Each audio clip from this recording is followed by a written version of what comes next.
is a thing. Go Miami for 2 days, come back talking with slang. See, I's a Bahamian, I come with a price. You say you want my vote, better treat me right. Them Apago Conky Joe, oh how I love them so they know. Yes, how Bahamian go. Oh, yeah they know. How my people go. Oh, come on. They know. They know 'cause I know that they know how my people go. Ah yeah. Deal it. Come on. Check this. I's a Bahamian, love to join a zoo. But if you let me get first draw, but I'm sorry for you. See, I's a Bahamian, I love to complain. When something ain't going right, the government I blame. Like dancing the heel and toe. Don't act like you don't know, you know. How Bahamian go. Don't act like you don't know. How our people go. Oh, shucks. Let's go. Boy, listen here. Sting. They know how Bahamians go. Down the road. Let's go. Come on. I's a Bahamian. I ain't got too much. But when it come Christmas time, I got a rush. See, I's a Bahamian. Where the roll or Kelly. Could be black or white. Sting all up in your belly. Come on. That they got too much light. They do that night, you know. Yes. How my people go. Oh, yeah, you know. You know how Bahamians go. Yeah, yeah, yeah, you know. You know how my people go. Yeah, you know how Bahamians go. You know. Yes, how Bahamians go. How they go. Yeah, you know how the stingers go. Oh, yes, how my people go. Oh, yeah, you know. Deal it. I just love my Bahamian people. Sting all in your belly. Come on. Oh, you know how Bahamians go. Bahamian culture. KB and Sting coming with the Bahamian thing. Come on. Woo.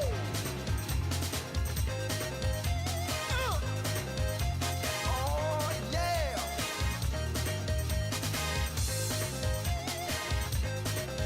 Yes. I's a Bahamian, hairy born and bred. I don't want to live nowhere else, even when I dead. I's a Bahamian, and I always late. If you want me there by 9, better tell me come 8. See, I's a Bahamian, and I don't like say it. Nobody gonna spend my money when I go to my grave. Yes, I's a Bahamian, don't wanna make no fuss. But if you we know, but outside tell it, you we one of us. Like Andrews grabbing dough, don't act like you don't know, you know. Oh, how Bahamian go. Oh, don't you know? Yes, how Bahamian go. Oh, let's go. So proud to be Bahamian. Yes, man, no work like you ain't know. How Bahamian go now? Watch this.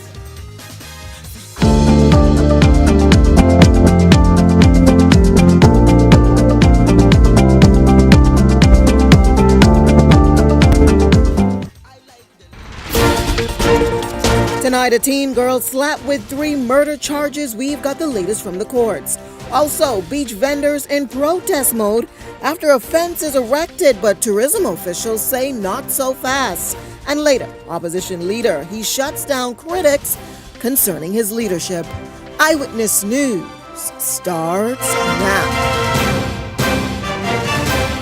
Good evening, everyone. I'm Janaea Noel. Thanks so much for joining us. Topping news tonight, a nearly 30-minute arraignment taking place in the magistrate's court today after a teen girl was charged with serious offenses stemming from what was the bloodiest weekends of the year. Our Jose Etienne sitting in court today during that arraignment. He joins me live in studio with the details. Jose? Well, Janaea, the 18-year-old charged with a string of murders broke down in tears in court today as she will more than likely spend her 19th birthday, which is tomorrow, behind bars. Today's arraignment was unlike any other I've sat through as acting chief magistrate, and Ansela Evans read aloud the murder-related charges against Diamonique Webster, a young woman who just a year ago may have still been in high school. Her family was also in court supporting her as she burst into tears once the litany of charges were read. And they stem from last weekend's string of murders that left 3 men dead.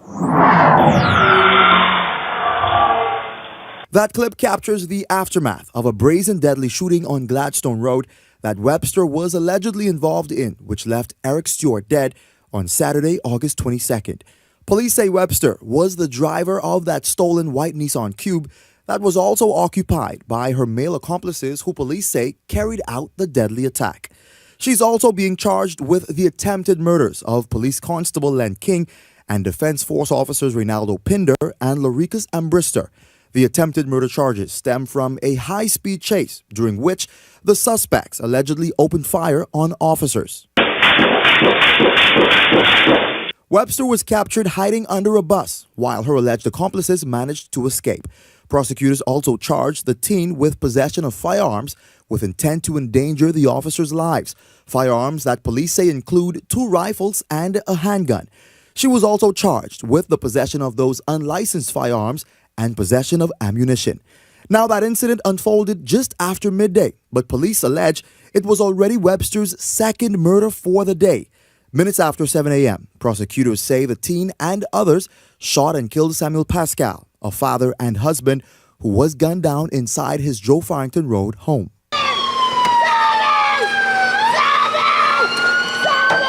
What's even more startling, prosecutors allege Webster committed an armed robbery on that same day, but it is unclear whether that crime happened somewhere between the 2 murders. Nonetheless, she's accused of stealing nearly $2,000 from Raquel Clark, funds that belonged to Shell's gas station. She's also accused of aiding and abetting to that crime.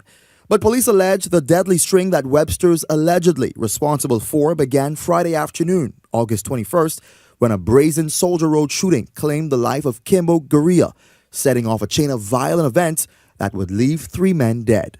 At the center of both the Soldier Road and Gladstone Road murder scenes is that Nissan Cube, with $4,500 that police allege Webster stole and later received sometime between the 19th and 22nd of July, a vehicle now figuring prominently in the murder investigation.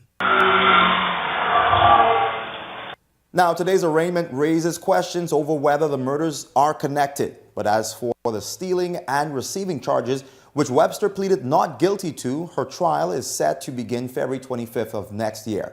That aside, the teen was denied bail and was not required to enter a plea to the murder, attempted murder, firearms-related, and armed robbery charges.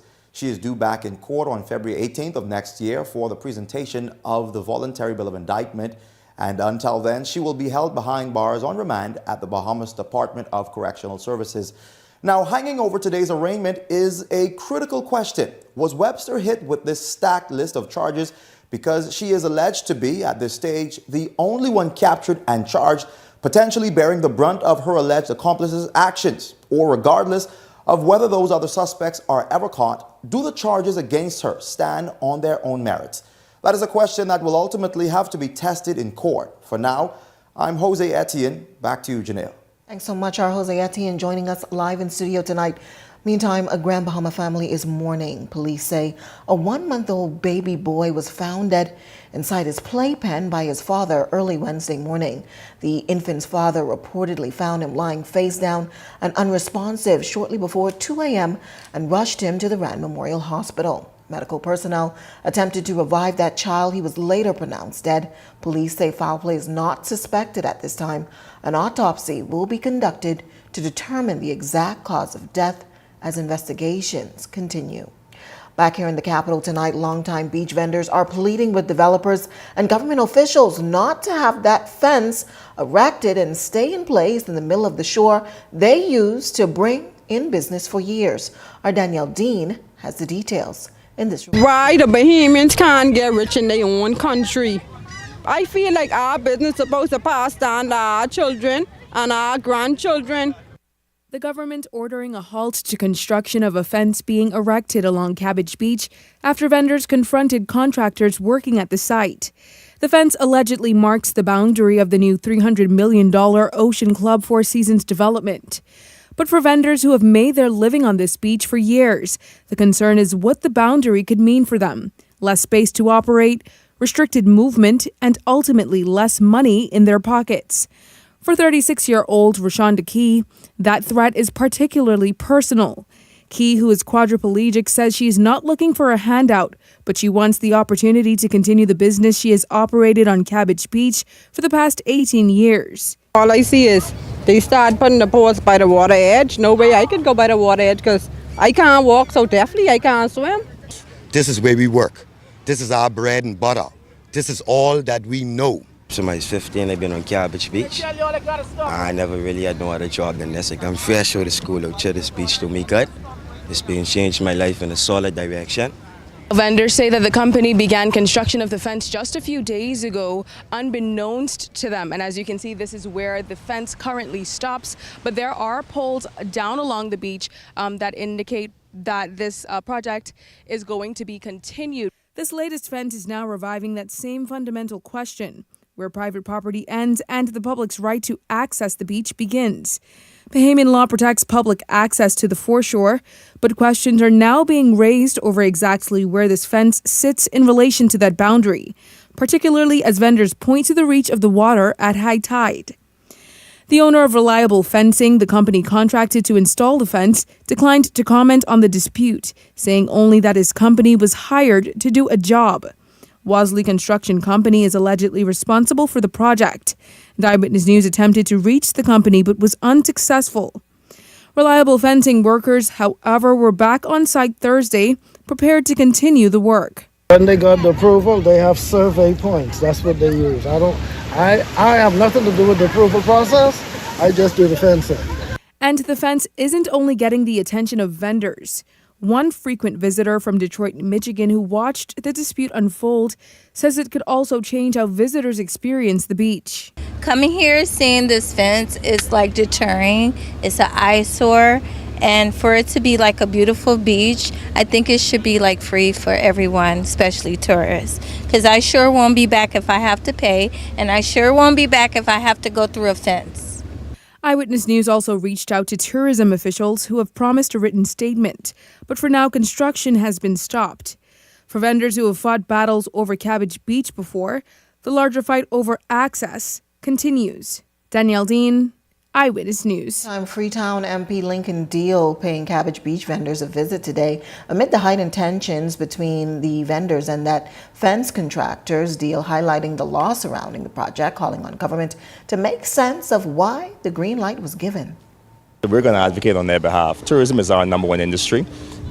These vendors, again, they've been operating on here for many years. They're on the front line of our tourism industry. Some are selling crafts, different food and drink products. And it's important that we encourage them to continue, of course, within the constraints of the law. But again, up to the high water mark, they should have the pleasure and the opportunity to conduct their business peacefully. We will await more information from the government. We are asking the government to provide information as to why this particular fence was erected, I guess, this morning up to that point. And from there, we'll take it from there in the House of Assembly or wherever else. But I stand with these vendors. A lot of them are from the Freetown constituency. And, they just are trying to make an honest living. Well, tonight, the Ministry of Tourism is responding, calling on officials and calling that erection of the fence on Cabbage Beach, noting that there is a zero tolerance for the displacement of Bahamians whose livelihoods depend on participation in the tourism economy. In the statement, officials claim that the erection of the fence was, quote, premature, and developers were informed after an initial meeting that a site visit should have happened before they proceeded. However, that visit allegedly never happened. Now, the Department of Physical Planning, according to tourism officials, has advised that the fence will be removed, meaning discussions on how the project will move forward and how vendors will be accommodated can happen. The ministry also reminding developers of their alleged commitment to compensate affected vendors where appropriate and to ensure Bahamians share in economic opportunities and subsequent benefits from the development. For more on this, log on to our website, ewnews.com. Still on this Cabbage Beach dispute, Eyewitness News also turning to social media today, posing the question, do you think government should intervene when restrictions affect beach vendors' ability to work? 84% voted yes, vendors should be allowed to continue earning a living. 8% voted yes, but a compromise should also be reached, while some 6% voted no. Beach regulations should be respected. 2% said that they were unsure. Be sure to continue to participate in our daily digital polls as your voice matters. Well, after 3 weeks in darkness, power has been restored to Grand Key Abaco. Bahamas Power and Light confirming this much today about the extended outage, which they say came back on after 8 p.m. on Wednesday.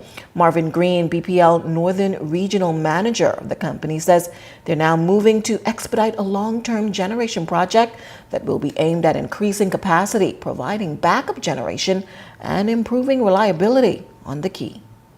The company will be visiting with the members of the community, those that were impacted. I mean, everyone was impacted, but where persons may need to submit claims for damages, those will be given special attention to ensure that we at least try to recover some of the loss regarding these last events. So again, we understand and we're relieved to be able to make this announcement today. Our work has not finished. We still have to find some form of redundancy there because, again, both of our units did fail.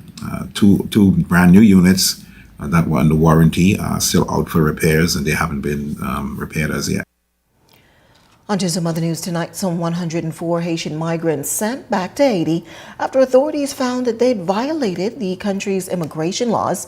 This latest repatriation exercise as government steps up its crackdown on what has been described as an immigration crisis. Before their removal, scores of detainees were lined up at the detention center on Carmichael Road today before a tightly secured convoy escorted 2 buses to the tarmac at the Lynden Pinley International Airport.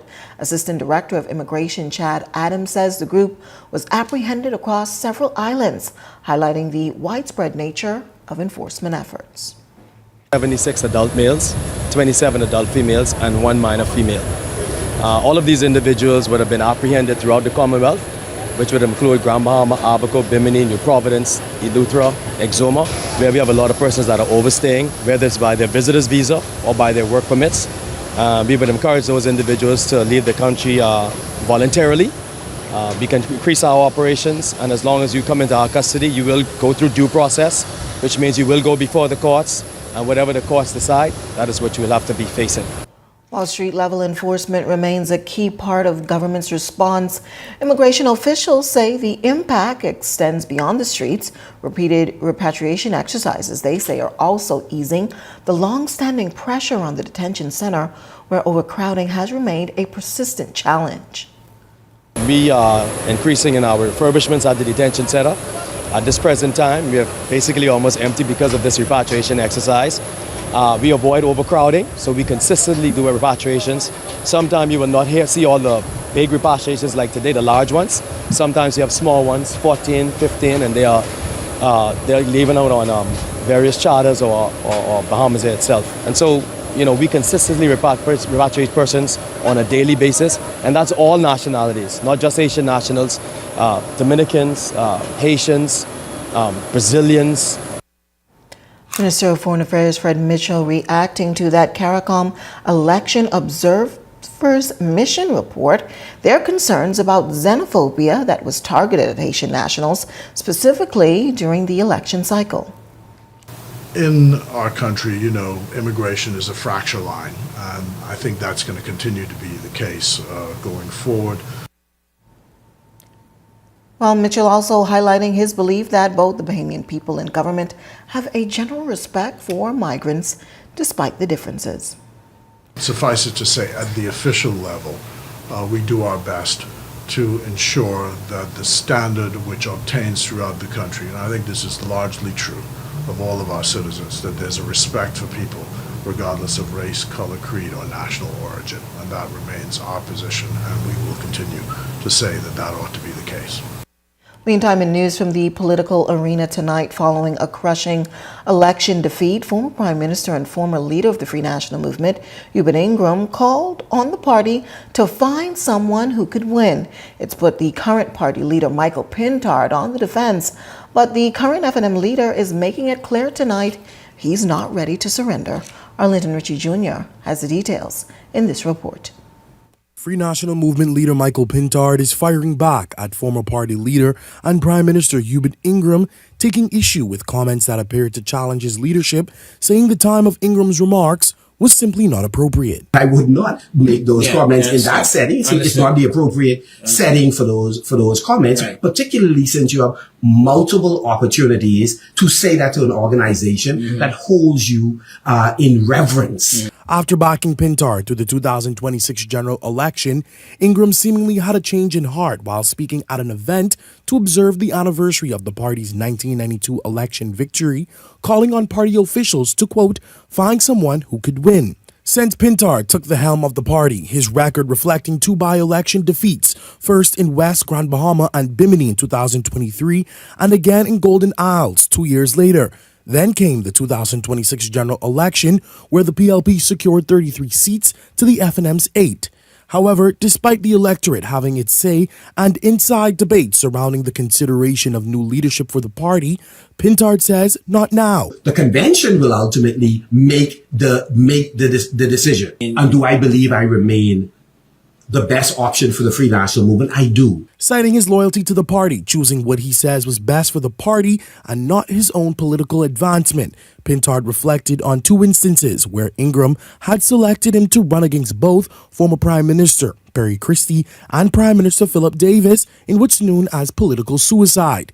As the FNM conducts its post-mortem following the election defeat, Pintard says Ingram's remarks have distracted from the issues he says government should be answering for, from persistent BPL blackouts to allegations of public funds being misappropriated. I thought the PLP's on the ropes. They're in the papers. You can see what's happening. Understand the context. So don't talk to me publicly on a matter if you're sending a message, if you're attempting to send a message. Despite the remarks many see as offensive, Pintard says he's not fazed. This a big man and woman game. Yeah. If you can't handle some chafing or even statements made in a context that you don't agree that it's appropriate venue or timing, you shouldn't be in this business. Linton Ritchie Jr., Eyewitness News. Well, with the new school year set to begin next week, questions remain about whether some public schools in Grand Bahama will have all of their leadership positions filled. Education Minister and Deputy Prime Minister Chester Cooper unable to provide an update on principal postings at a number of schools on the island, saying the process of filling those positions is still underway. He, however, says he remains confident that schools will be ready to open their doors and welcome students back to the classroom next week. I don't have a specific update on postings at the moment. That's a very active, fluid process. We had an orientation of teachers and principals over the course of the last week. We've had administrators conclave last week. We had the orientation of 130 new teachers last week. Today we have a teachers orientation. And every day is a moving process, and we continue to work towards Monday. I'm confident that we're going to be ready. I'm going to get a briefing on postings. Where there may be gaps, I will want to know what the solution is.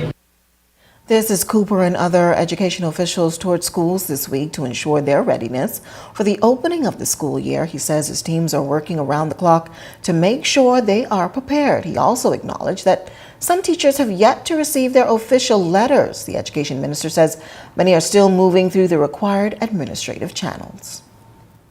We have 162 schools all across these islands, and we're looking forward to catering to our 40,000 children. this is a big effort. I'm confident in the team, the director, the PS, and all of the senior executives. There are some who are still being reviewed by NACOP. There's some being reviewed by the Ministry of Public Service, some being reviewed by the Public Service Commission, some continuing vetting by the Royal Bahamas Police Force. So I think a satisfactory answer to that would be no. But every day, I'm sure there's a new letter issued. We're not going to complete this process completely, but we will continue to add teachers as they become available. I promise that we would not cut corners in any way on the vetting process, and therefore I expect that this process is going to be ongoing. Well, we've added another access point to make sure you're up to date with the latest news. You can follow the Eyewitness News WhatsApp channel, scan that QR code on your screen, or visit our social media pages for a direct link. While you're there, don't forget to follow Eyewitness News on Instagram and Facebook. But if you've got a news tip or if you've seen news in the making, call the Eye on News hotline 397-6397. We also invite you to send your letters to the editor for publication on all of our social media platforms, Eyewitness News Bahamas at gmail.com. And if you're watching on Facebook or YouTube, share your thoughts about today's stories in the comment section. We want to hear from you. We're just getting started in Eyewitness News tonight, but when we come back, a local economist, he weighs in on the hypothetical conversation around income tax. We've got that story coming up. And later tonight, a weather system developing. It's named Dolly. Hear what Met officials are saying. We've got more on that right after this break. Vibes is resilience in motion. So even when things go out of sync, we do what it takes to bring the vibes back. At BTC, we understand your vibes because we live it. That's why we are dedicated to building a network as resilient as you, with a team of familiar faces working every day to keep you on beat. You are at the heart of everything we do. Our commitment is to keep your vibes flowing, no matter what. Captain Cash & Co. viral videos have shown you using what is said to be super speed to deliver cash to citizens around the world. Can you explain this? Those people are simply taking advantage of Cash & Go's Cash Now money lending service, our easy-to-use money lending portal. How does it work? Well, you simply enter your information along with a recent payslip, a picture of your ID, and then select your loan amount and the repayment term. We review it as soon as possible. And then once approved, we could have your cash delivered to your mobile wallet, or we could send it directly to a bank of your choosing. Any more questions? No. Thanks, Cash & Go, man. It's Captain Cash & Go. Renovating your apartment? Furnishing an Airbnb? Or just want that hotel-grade look in your home? Then stop by Black's Liquidation Center at Town Center Mall. Get the complete Queen package for just $899 or go King for just $999. Not looking for a complete bedroom? No problem. Shop our hotel inventory piece by piece.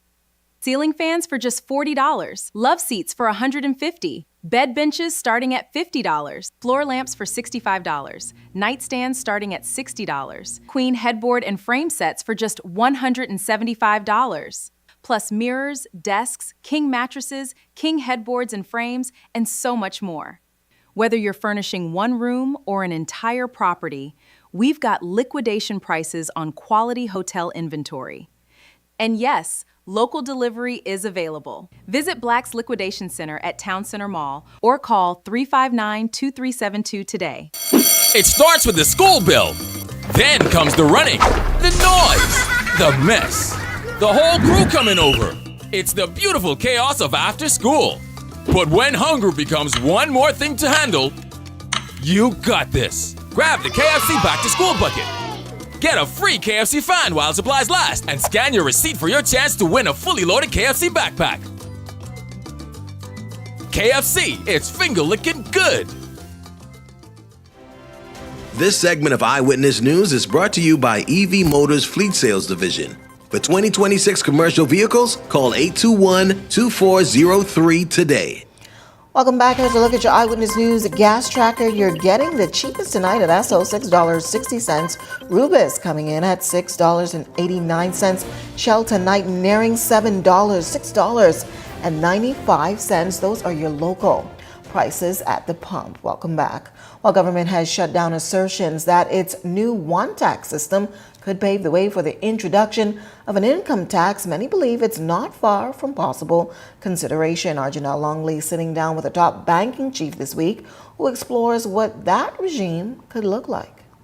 The introduction of the income tax would not be a terrible idea, Fidelity CEO Gowan Bo says, but would need to prove to taxpayers that its implementation would be worth it. So they can't take the money and not deliver value. And most of the opposition to paying taxes is with a viewpoint that I'm not getting anything for the taxes I'm paying, or not getting sufficient for the taxes I'm paying. And I think that that's something that governments for the past 30 years have been grappling with, maybe even longer. When news broke about the one-tax system, what significantly stood out among public response was the notion that a new tax could be on the horizon. And Bahamians said they were struggling to see the efficacy of the current tax structure. Bo says the introduction of income tax would require much more from taxpayers and, in turn, must deliver. We as citizens and individuals are not, one, familiar with filing, what I'm going to say, our income and expenses. Two, not comfortable, because we will know why you will know my business and who will have this information and why you need all this information. And then three, the confidentiality of it. Now, there's one group that will not be completely lost if this new tax were implemented. Business owners have had a taste with having to present financial statements reflecting income, revenue, and the like. But Bo says that current system still needs a revamp. As it currently stands, our business license regime can actually tax you into a loss. Because if you only have a profit of $100, but you have revenues of $1 million and they're charging you $2,000 on the revenue, that makes you $1,000 profit, now negative $1,000. Corporate and personal income tax have to go hand in hand. You will have a lot of tax attorneys that will disagree with me on that front, but it's because they're the ones who are thinking about how they have the loopholes for the businesses to avoid corporate tax if there's no personal income tax. And the only way he sees the income tax working as expected if implemented is if it is rolled out with a national development plan to complement. You can now start to put money to programs as opposed to the idiosyncrasy that we see in the House of Assembly when they keep talking about the line item 56 and line item 30 that really is only Greek and jargon for nonsense and theatrical performance. So if we get to program-based spending that can say, I put 10 million into this program that should result in these outputs, we can determine whether or not the 10 million was reasonably spent. Janelle Longley, Eyewitness News. Well, King Charles III is set to visit the Bahamas this fall, but more than 5 decades after independence, his return is reigniting a much bigger conversation about the country's relationship with the Crown. Our Laurencia Smith took that question to the streets today. More than 50 years ago, a young Prince Charles came to the Bahamas, representing his late mother, Queen Elizabeth II, at the country's independence celebration. Now he's returning as king, but his visit comes at a time when Bahamians are still grappling with what the country's constitutional ties to the monarchy should look like more than a half a century after independence. Really has happened, nothing substantial in my opinion. I may not know what's happening behind closed doors, but he's coming and maybe we'll get some roads paved. I'm kind of conflicted. Look, he's come down. If you're going to bring some economy with him, that's great. It's a protocol visit, then, this is what they do for a living, right? No difference to me if he come or not. The conversation also played out online. One Eyewitness News viewer writing in part, whether we like it or not, the king and the crown are a part of what the Bahamas is. Another question quickly emerged. Should the king visit once again put the reparations on the table? We reached out to the Bahamas National Reparations Committee, which says it plans to address the royal visit in the coming days.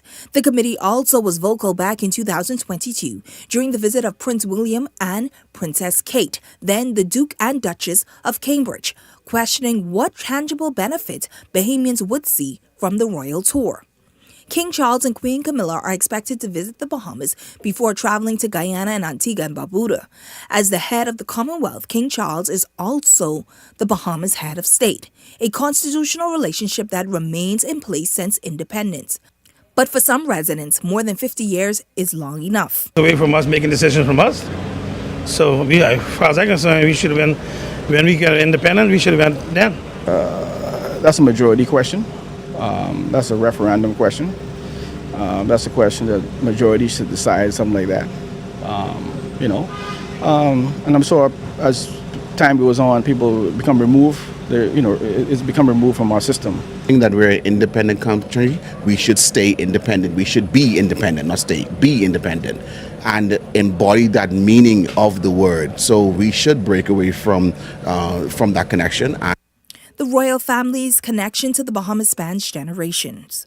Queen Elizabeth II visited the country several times during her reign, while other members of the royal family have represented the monarch over the years.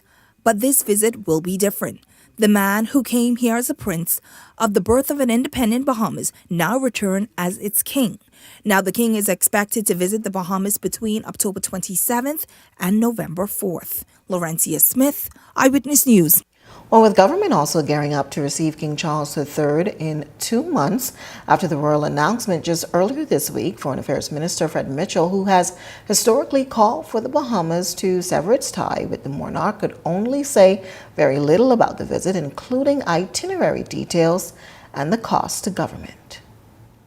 So the schedule of what he will actually do here, that will come in time. I don't imagine we have an estimated cost, not yet. Well, tonight, a new chapter begins for a family whose generational home of more than 2 decades was reduced to ashes by fire, leaving them displaced. But now the family has a place to call home again after receiving the keys to a new home through the Ministry of Housing's commitment to help reunite and rebuild the family. Today's movement carried even greater meaning for the Seymour family's patriarch, who says he's overjoyed to see his family together under one roof again. I feel great. I feel great. Yes, my daughter's good. I started the bill, but I wasn't getting nowhere, so I had to went to government to get further assistance, and they helped me well. Well, on hand for the ceremony was the spouse of the Prime Minister, who joined the Minister of Housing and the area MP in wishing the family well as they begin this new chapter in their lives. The home is where memories are created, where children will feel secure, and where families gather. So when a family loses that sense of security, the impact can be tremendous. They can lose their minds completely.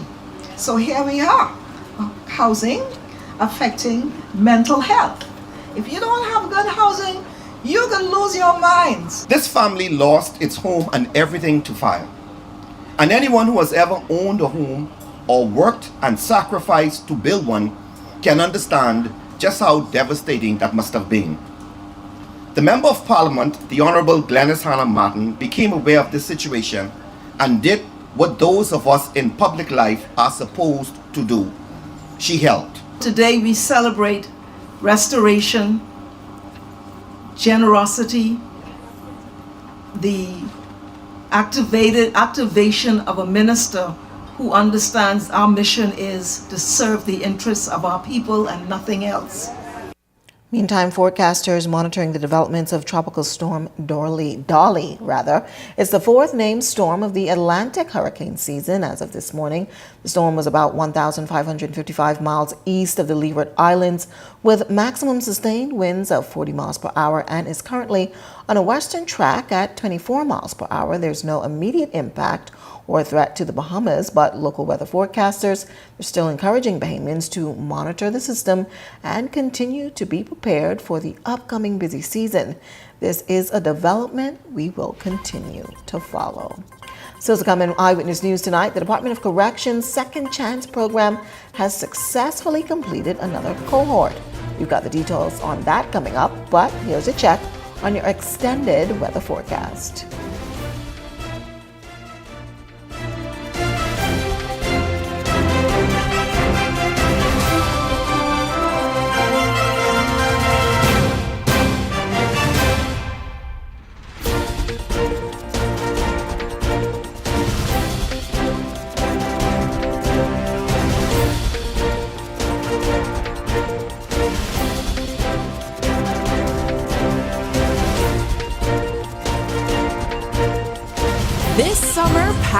is calling, and it's closer than you think. Gather your crew and escape to Royal Beach Club Paradise Island. Come relax on Chill Beach, dive into Paradise Pool, or dance all day at Party Cove with unlimited food and drink. Whether it's a family day, a friend's getaway, or the perfect staycation, your best summer memories start right here. So book your summertime in paradise at Royal Beach Club at ParadiseIsland.com. You get an A when you shop the back-to-school specials at Super Value and Quality Supermarkets. Best Value Whole Kernel Corn, 15 ounces, 99 cents. Frito-Lay Bold or Classic Chips, 24 count, $16.49. Sweet Gala Apples, 3 for $1.29. Sweet Large Navel Oranges, 2 for $1.49. Boneless Ribeye or Strip Steaks, $7.99 per pound. A great school year starts with the back-to-school savings at every Super Value and Quality Supermarkets. Take the pressure off this school year with a BOB Back to School loan. Borrow the funds you need for tuition, tech, and everything your children need to excel. Apply, get approved, and follow us on Instagram and Facebook, and you could win one of 3 Apple iPads. Offer ends September 4th. Terms and conditions apply. Back to school made easy with BOB, your bank of solutions. This hurricane season, don't wait until a storm is on the way. The time to protect your most valuable assets is today. Talk to us before it's too late. Don't wait till devastation is at your door. We can help you protect your home from all kinds of perils, including hurricanes. In the event a storm is traveling, new policies cannot be issued until after the storm has passed. We're here to help you weather the storm with peace of mind. 1, 2, 3, what you gonna choose? Strawberry swirl, caramel too. Cookie dough bite, brownie swirl dream. Oreo crunch, make the whole team scream. Gotta be frosty, gotta be Wendy's. Gotta be frosty, gotta be Wendy's. Swirl it, twist it, taste that wave. Gotta be frosty, gotta be Wendy's. Cinnamon toast on a cool vanilla. Chocolate base and the flavor gets bigger. Sweet on sweet, yeah, that's the fun. Better get one, better run, run, run. Gotta be frosty, gotta be Wendy's. You're watching Eyewitness News.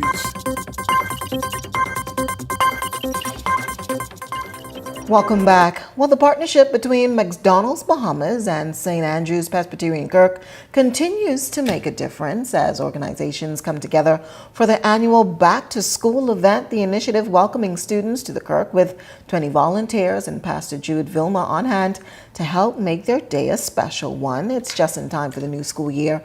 Students were treated to lunch. They also received McDonald's backpacks filled with books and essential school supplies, including pens and pencils. The backpacks also came with Happy Meal toys and coupons. A total of 200 backpacks were distributed to students within the community. McDonald's Bahamas Human Resources Manager Gabrielle Pyfram says the initiative reflects the company's commitments to its core pillars of service and community. So we've been partnering with the St. Andrew's Presbyterian Kirk and the Bain and Grandstown community over the past 16 years. Part of our core values is community and service. And so, this always provides an opportunity for us to strengthen our corporate social responsibility. And, we're committed to that. Giving back is something that is at our core. It's very important. And we look forward to supporting the kids as they prepare for the new school year. Pastor Vilma says the annual event is about more than simply providing these school supplies. She says it's about reaching beyond the church and making a meaningful impact within the wider community. Theological education, discipleship, and evangelism. And our goal is for every member to know Jesus deeply, to follow Jesus faithfully, and to share Jesus boldly. And as we do that, we go out into the community and we display the gospel of Jesus Christ to everyone. Well, dozens of students completed the Royal Bahamas Police Force's Second Chance program during a graduation ceremony held at the Police Training College. The 2-week youth diversion initiative is designed to help high school students improve their behavior and academic performance. 2 of the young men in the program detailing their experience and the significant turnaround it has allowed their peers and themselves to have. The Second Chance program has many guest speakers that come out to talk to us about job opportunities and everything. Mr. Moore from the program Shaw stated that first, know yourself. Second, be around people that elevate you. Thirdly, practice discipline. And lastly, have a plan. I have watched others do a 180 turn, including myself. You have a choice to walk away. It doesn't make you look weak or make you look like a punk in front of your peers. Real strength is walking away. It also taught me that when problems come my way, I don't have to respond with anger and violence. I can communicate with things, do on choices, and choose a better way to handle situations. Commissioner of Police Shanton Knowles says the program is a pivotal part of her policing plan, which he says is targeted at impacting the next generation of Bahamians.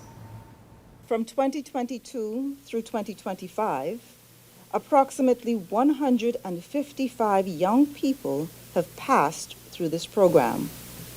Second chance graduates, you are not simply brought together and told to stay out of trouble. You were challenged. You were exposed to a better decision-making, conflict resolution, teamwork, substance abuse awareness, knowing your identity, career development, the dangers of gangs, community service, perseverance, and personal responsibility. We now turn to our celebration corner. Eyewitness News is congratulating tonight Liam Henderson, a student of St. John's College. He received 6 BJC passes, scoring an A in English, Math, Social Studies. He received a B in Religious Studies and Literature, 1 C in Health Science. Congratulations to you, Liam. If you wish to send special congrats to students on their recent exams, send us a proof of those results and a photo. We'll be sure to feature them in our daily newscast until the opening of the school year. We wish all of our students well for the new academic term. Still to come in Eyewitness News tonight, our Laurencia Smith has the latest in sports. Good evening, Laurencia.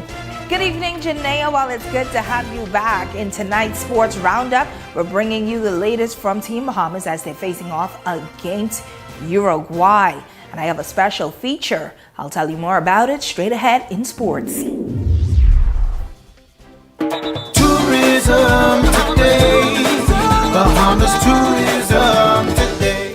Following a major broadcast showcasing the islands of the Bahamas, Director of Global Communications for the Ministry of Tourism, Rizé Demerit, as well as freelance travel journalist Terry Ward, highlighted how this newest initiative will benefit our 16-island destination. So today we had a satellite media broadcast, and what that is that we have live remotes that are happening within the destination. And it's really important because it allows us to reach right now about 6 million people in one day, which is absolutely significant. And we're pushing the messaging that the Bahamas is easy to access. There's a lot of culture here. There are a lot of things to do, and we want you to come down. And having Terry Ward come down, who is an award-winning journalist with travel and leisure of our Condé Nast, was a perfect fit. I think right now travelers are really looking for experiences in a place going beyond the beach. Of course, the Bahamas is known for incredible beaches all around the world, but visiting this time in Nassau, I got to do so many cool new things that I hadn't done before. And I think it's what travelers are looking for, to connect with the locals. I got to meet Arlene Nash at the Educulture Museum. She let me beat the goatskin drum, ring the cowbells, and learn all about Junkanoo. That was super cool because I've never been able to make it here for Junkanoo, having the holidays at home. Also, I got to cook with Chef Tevin at the kitchen at Baha Mar. Super cool experience. We made stuffed snapper, guava duck, tried really local things beyond conch salad, which I always love a good conch salad. I got to get behind the stand at Arawak Key and try that too. And getting to shoot the cannon at Fort Charlotte was incredible too. So I think that's what travelers are really looking for. We hear about it a lot in the business, and it's all about experiences, but I'm seeing it just from, anecdotally talking to people. They want to do something more. They want to connect with the place, and the Bahamas has so much to offer culturally. For more tourism updates, visit Tourism Today or Bahamas.com. I'm Michael Miller, and this is Tourism Today. Running out of space? We've got room for that. Welcome to Skyline Storage, your trusted self-storage solution. Skyline Storage offers units from 5x10 to 10x30, climate controlled or standard dry. Perfect for home or business. Located in Westfield Commerce Park, Western New Providence. Your belongings stay safe with gated access and 24/7 surveillance starting at $175 a month. Reserve, pay, and move in online. No phone calls, no paperwork. Visit SkylineStorage.com. Skyline Storage. Storage made simple.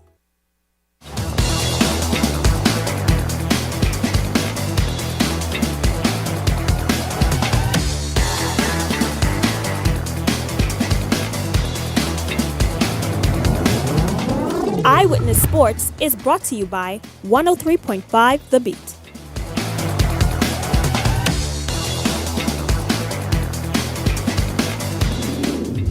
Welcome to another edition of Eyewitness Sports. I'm Lawrence Smith. Thanks for joining us.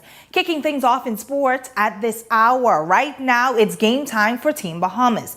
The Bahamas men's national basketball team is back in action, taking on Uruguay in the second round of the FIBA Basketball World Cup qualifiers 2027. And for Team Bahamas, the margin for error is getting smaller. Uruguay comes into the second round with a 5-1 record and 11 points, while Team Bahamas enters with a 2-4 mark and 8 points. The Bahamas is competing in Group F alongside Canada, Uruguay, Argentina, Puerto Rico, and Panama. But here's the headline. The Bahamas know it can beat Uruguay. The last time these two national teams met up, it was in a major qualifying matchup, and the Bahamas came away with the win, knocking off Uruguay 78-62 in the semifinals of the 2023 FIBA pre-Olympic qualifying tournament. Now the challenge is to do it again, and there's no time for celebration because Panama is waiting. The Bahamas will face off against Panama on Monday over at the Kendall J. Isaacs Gymnasium, and the Bahamas and Panama have squared off 5 times, with Panama holding a narrow 3-2 advantage in the all-time series.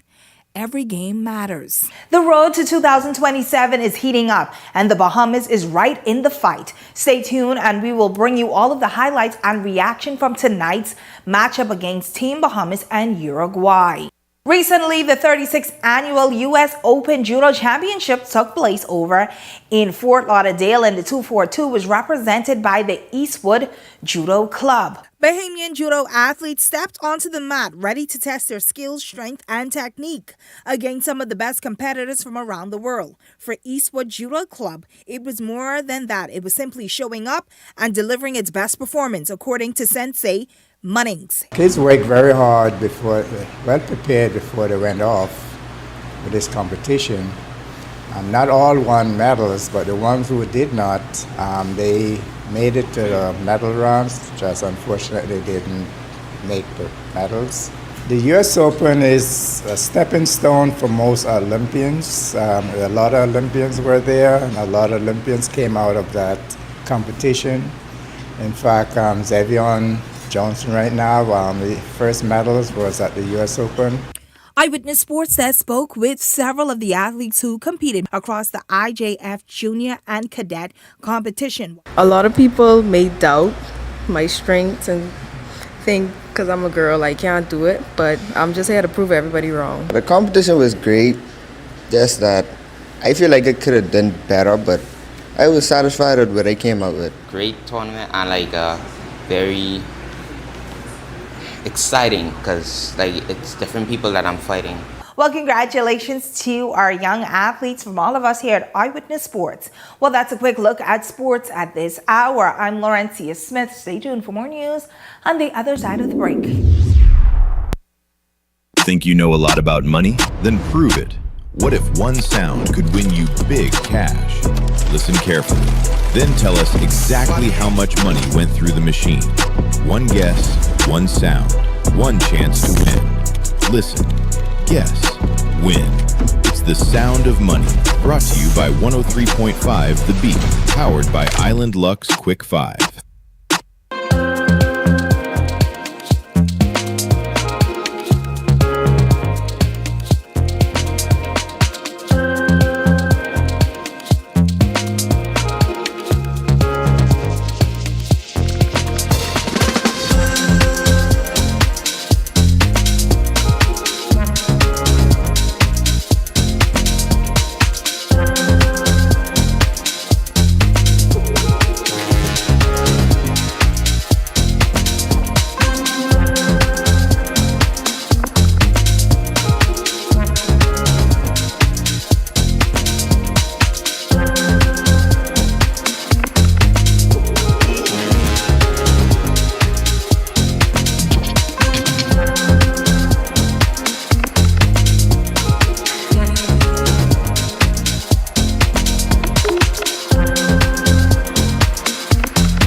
Wealth should not only belong to a select few. At InvestStar, we believe the door should be open to everyone. We provide options for planning a better future.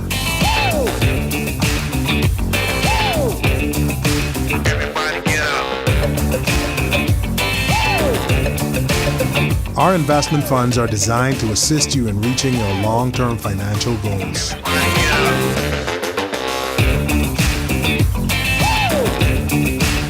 Let us show you how.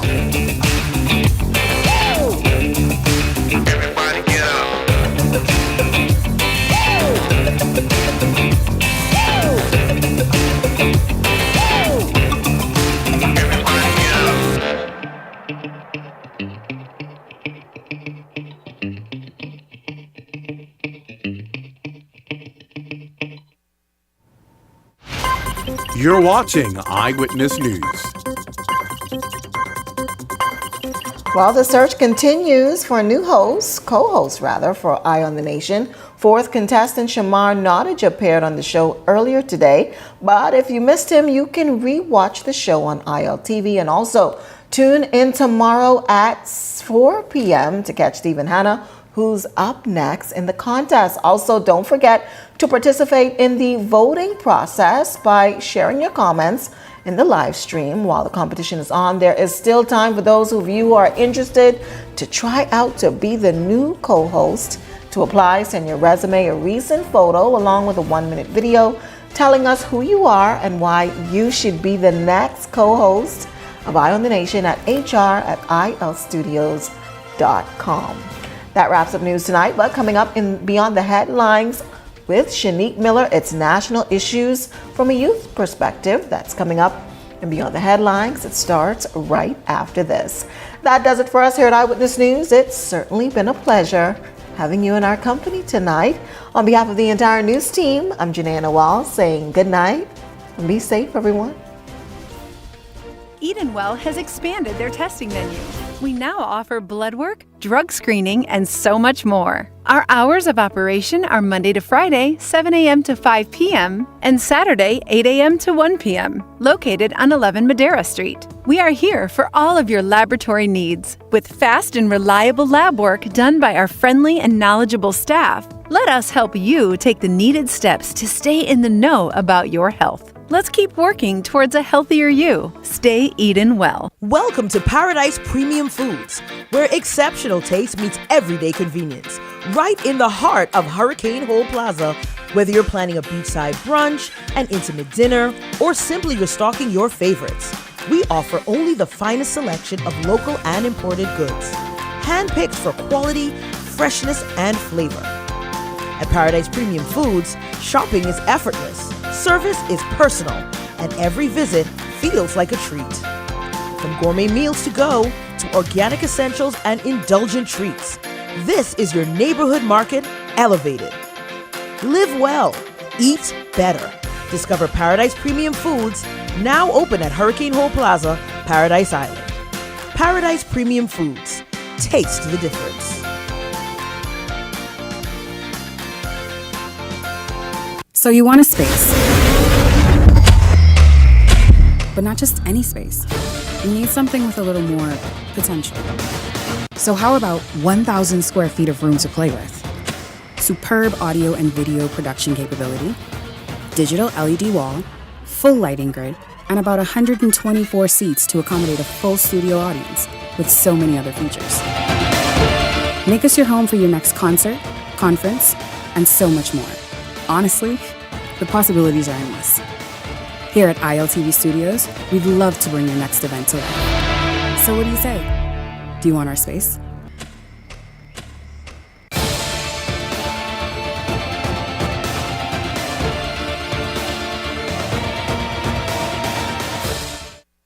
Commonwealth has The expanded thoughts, their views, and comments expressed by the hosts, guests, callers, and advisors on Beyond the Headlines are not necessarily those of the management, ownership, or production unit of ILS, the Verizon Media Group. Beyond the Headlines is a production of ILTV Studios and cannot be represented in part or entirety without the express written consent of the Verizon Media Group. Beyond the Headlines is the intellectual property of the Verizon Media Group. Copyright 2026. All rights reserved.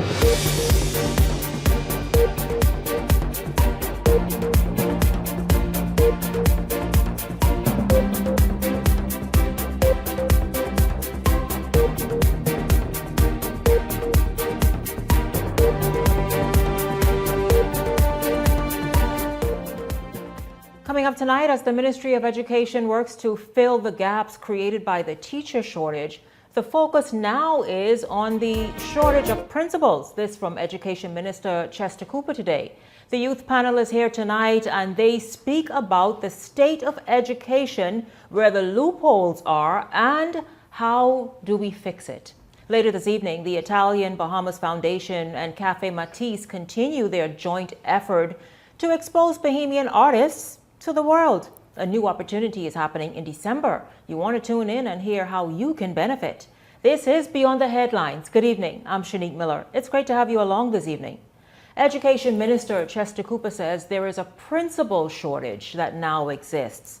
The shortages have been identified mainly on the island of Grand Bahama. Chester Cooper spoke to the issue today. I don't have a specific update on postings at the moment. That's a very active, fluid process. We had an orientation of teachers and principals over the course of the last week. We've had administrators conclave last week. We had the orientation of 130 new teachers last week. Today we have a teachers orientation, and every day is a moving process, and we continue to work towards Monday. I'm confident that we're going to be ready. I'm going to get a briefing on postings. Where there may be gaps, I would want to know what the solution is. Well, this just is the latest issue that's affecting the public school system that the minister has identified and been really highlighting now for several months as it relates to what's going on in the public school system. We're going to jump in right there this evening. The youth panel joins me, and I'm happy to welcome them. Good evening to each of you, Tafari Gibson, Diaz Roll, and Aaron Jones. Good evening. Welcome to Beyond the Headlines. Good evening, Shanique. Thank you for having us. Good evening. Good evening. It's good to have you all here. A principal shortage, a teacher shortage, a backlog in special education teachers, and now this.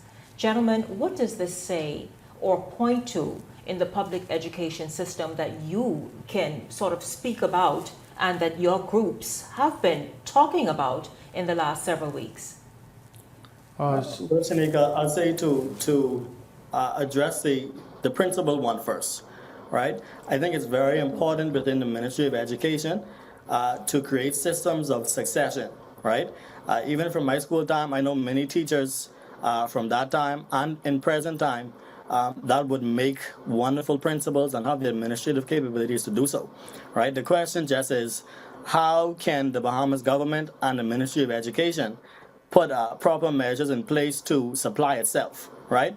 Not in every case we have to go searching elsewhere or searching in other areas to fill these gaps. The gaps in the principal shortage could actually be solved right within the schools. Okay, like I said, we have teachers, educators who are quite qualified to take said positions. It's just about proper mentorship and, like I said, succession planning.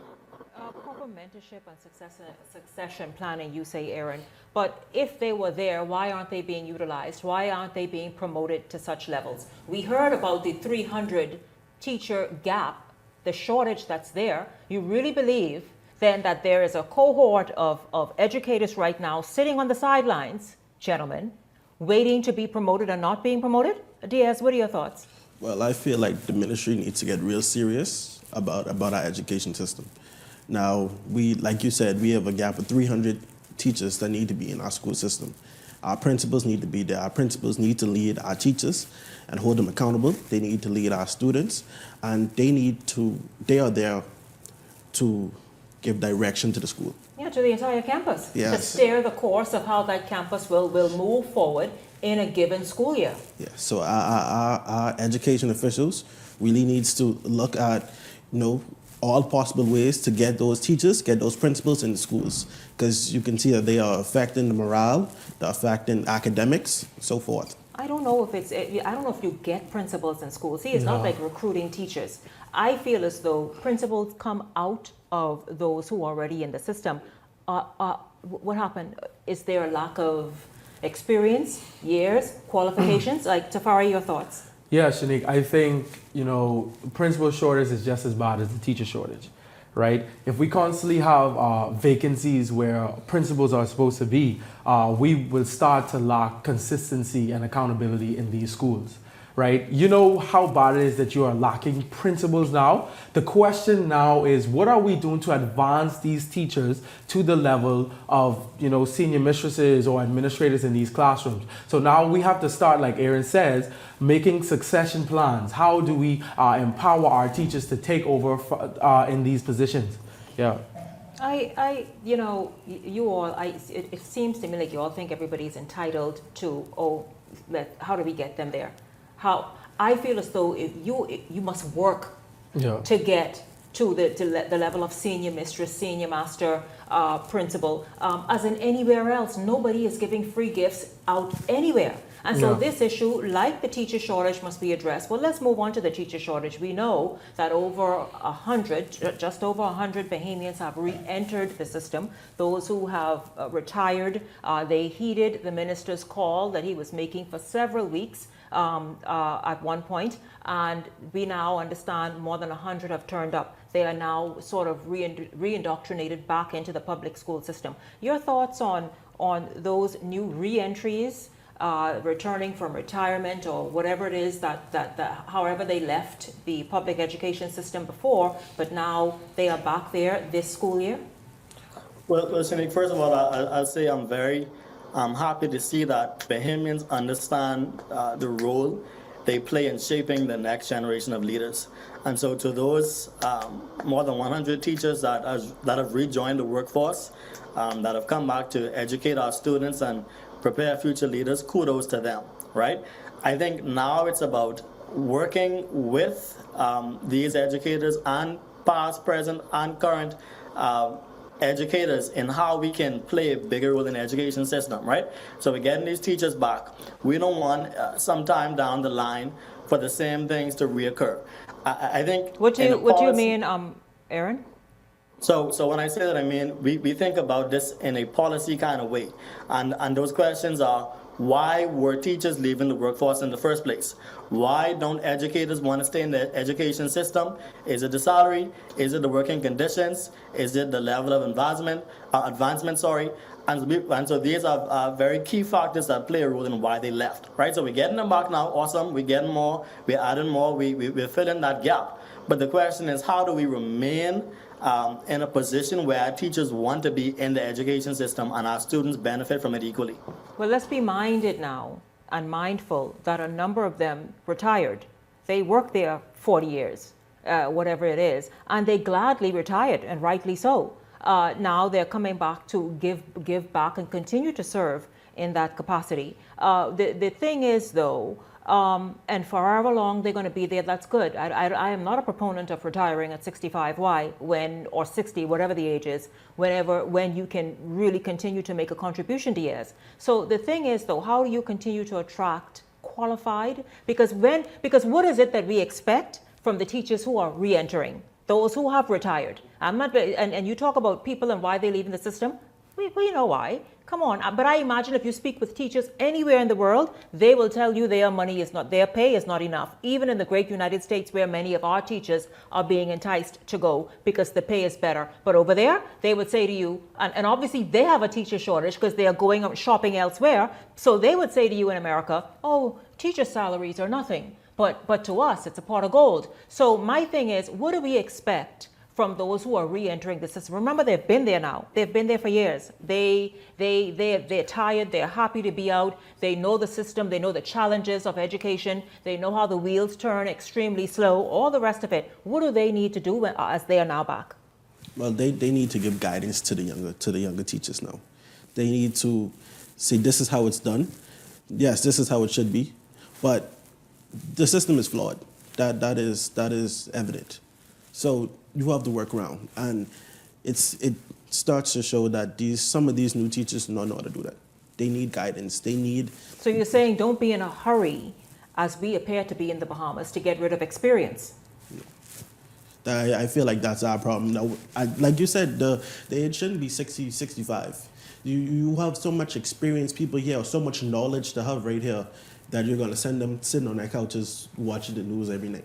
They still have contributions. Let them to remain offer. as long as they want to. Yes, they still, especially with a shortage. You shouldn't force retirement when you have a shortage. You are just deepening the problem. Yeah, I mean, not only do you look at the fact that you say we force retirement, you have to look at the fact that some teachers want to retire. They want to. Because of the question that Aaron posed, the working conditions, the salary pay, these are stuff that teachers are focused about. Now, I've heard for many years, some of my older teachers when I was back in school were saying, I can't wait to get out. Now, the question needs to be, why can't I wait to get out of the system? What's the problem? The teacher shortage is a system issue, not a teacher issue. That is something that we need to deal with within our system. So now the question to the older teachers is, how did you endure all that time? How did you stay in this field all that time with these issues that you were posing? But gentlemen, you all are newly out of school, many of you, in recent years. Explain to us, because let's be real, when I ask how do they need to show up again, we know how they left. Tired, happy that they reached retirement age, happy to get out the system, because let's be real, it's not an easy system. Any government agency is not. I imagine education perhaps is times 10. What attitude, energy, insight, foresight do they need to re-enter this new 2026 classroom with? Firstly, I would want to say care, right? Shanique, there's this thing in the Bahamian classrooms where, and I'm not just going to say it, where if you ain't serious, that teacher ain't spending no time on you. If you ain't serious about what you have going on, we ain't looking your way. And teachers say it a lot. I'm not focusing on jokers. I'm not focusing on clowns. Either you come here and do the work, or we ain't focus on you. And Shanique, I think the main thing that some of these students come in these classrooms with are issues and mental health problems. And we don't just need teachers who go by book, but we need teachers who can speak to the mind of students. We need teachers who can say, hey, I see a problem and I want to fix this. We need dedicated teachers. And Shanique, don't get me wrong, we have so many dedicated teachers, because I can tell you, when I was back in school, I had a teacher that was like a mother to me. I had a teacher that was like a mummy to me back in school. And she was one of the only reasons why I made it through. Miss Kay Bauer, she teaches food and nutrition, but she was one of the reasons why I made it through. And when we have teachers like that in our classroom, that's when our students have to see someone believes in me. Because when some of these students enter these gates, they enter there on a limb and a prayer. They enter there with one pen, hoping that someone sees them, that someone notices them. But when you have a teacher that cares for you, say, hey, I could do this, I could make it. So one thing that I think the teachers that are coming back should enter with, not with strict discipline and, I come back to, no, with care and compassion. I think discipline shoots care and compassion. We do need discipline. And you got a bunch of Tyrone in the classroom. Yeah, we do need discipline. And Shaquita acting stupid. But why are they acting stupid, Shanique? Like, who the hell cares? Why? I care. That's the problem. Why are they acting stupid? And that's perhaps why it's never my calling to ever be a teacher. I have a sister who is a teacher, so I could say who the hell cares, because I report what it is many of these students do in the classroom and on school campuses. And it's absolutely off-putting. They're disruptive to the school, they're disruptive to the classroom, because when we get to the grades and the GPA and the ongoing performance of students, we'll talk about that, how much of that is because of the disruption. So you are right, you make a good point. These teachers, remember now, and these are teachers, they are fully rested and rejuvenated because they have been on retirement for a minute, and wherever else they've been. The point about it is, though, do you think, gentlemen, Tafari, Diaz, and Aaron, that they are equipped enough to re-enter a system they know all too well, but to come there with a new mindset? Sinead, first of all, to piggyback of what you said, right? I was not a problematic child. I wasn't riding gang and I wasn't doing mischievous things. I just could not get math for some reason between grade 6 and grade 8, right? It took a teacher. There comes a time when you fall off on math, and it really does take a teacher, the discipline of you yourself, your parents, to bring you back in line with math. Right. Go ahead. It took a teacher that saw more potential in me than I saw in myself to get me to be on the accelerated track in math from grade 9 to 11, 12, right? So sometimes it's not just affecting problematic students or issue students, it's affecting a lot, right? I'll also notably add that within the recent announcements of the BCSE Don't jump ahead of the host, Aaron. Okay. Thanks very much. Answer what it is I asked. Diaz, your thoughts. I asked you all, and nobody has answered this. Tafari, you did. What do these 100 plus, and because we can talk about the deficit that still exists, and whether or not foreign teachers have a role in the public education system. What is it these newly recruited teachers who know the system only too well, who understand the kinks here, the loopholes there, the anger there, the Ministry of Education dragging its feet there, and the fact that the some on the Family Islands only getting $700 stipend towards a $1,500 a month rent and all the rest of it, they're quite aware. How do they need to re-enter the classroom to make a real difference? Well, I want to piggyback on what the fire said. Care and compassion. I believe that these new teachers entering the education system again should go through training all over again. This is a new time than it was before. There's more mental health issues, all of these new social issues now that they didn't have. That's a real factor in classrooms today. Yes. There's sometimes it's not just the kid acting out. Sometimes it's product of their environment. Sometimes it's what they have going on at home that can't allow them to focus in the classroom. And to have a teacher telling you that, okay, because you doing this or doing that, I ain't focused on you. Like the fire said, sometimes you just need that one teacher to bring that spark back into you, and then you will be a A+ student. Well, very interesting. I want to talk about grooming after this break. Aaron, what are your thoughts on Tafari's hairstyle and Diaz's hairstyle? Do these hairstyles belong on a school campus by young men? Shanique, this is my personal opinion, and I'll say it loudly, right? I've always been of the volition and the belief that the way your hair is styled has nothing to do with how you learn and how you were educated, right? Now, that goes hand in hand with how you carry yourself. That don't mean have your hair long, shaggy, and to the ground and not well kept, right? Yeah. But I don't think the growing of hair has a major role in how we learn. Tafari turned out pretty okay, So I mean, I was about to say. I mean, the main thing is you don't want to focus on your hair all day while you're in school. But Shanique, I promise you, look at me, look where I am. This is how my hair is. And people always ask me, they allow you to do this with your hair like that? Yes, because my hair doesn't determine what's in my mind. Like there's so much more in your head. What'd you say, Diaz, with all this hair on your head, what'd you say? So, yeah, Diaz. I finished my high school career in the States. In Fort Worth, Texas. Ah, boy. So so with no issue. distance. No issue. I say I don't care if it's the United States in Fort Worth, Texas, or here in Nassau, Bahamas, or anywhere else on these islands. It's a distraction.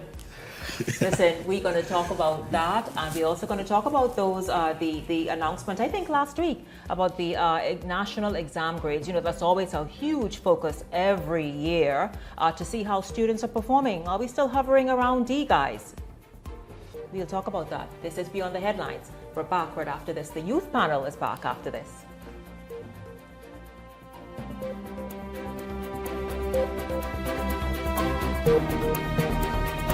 Hey, it's your boy Charlie Bahama here at Superwash, Superwash's newest spokesmodel, and I'm here to tell you about Superwash's large capacity washers and dryers for all your big loads. I know I see that Charlie Banana coming here just now. Luckily it's also big enough for me to hide it. I thought he was right over here where these large capacity washers and dryers is. They're big enough now to handle your big loads, Yeah, like your comfort on your blanket. But just look at us. Somebody forget to turn on the dryer. Stop! Help! You hear something? Yeah, that's the sound of clean. Superwash washes your process you add and change them 24/7. Renovating your apartment? Furnishing an Airbnb? Or just want that hotel-grade look in your home? Then stop by Black's Liquidation Center at Town Center Mall. Get the complete queen package for just $899 or go king for just $999. Not looking for a complete bedroom? No problem. Shop our hotel inventory piece by piece.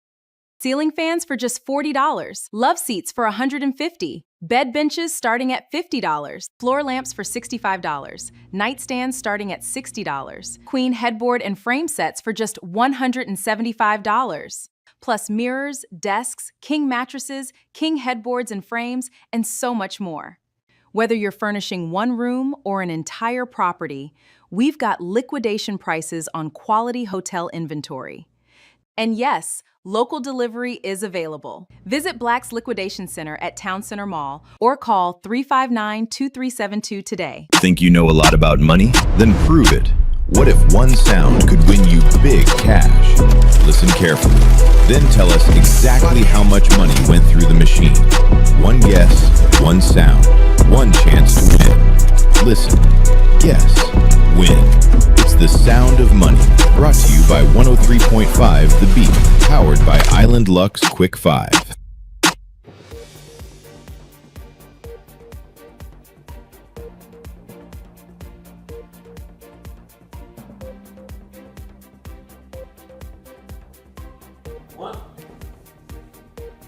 Welcome back to Beyond the Headlines. Great to have you here this evening. The youth panel is here with me talking about the state of public education in the Bahamas.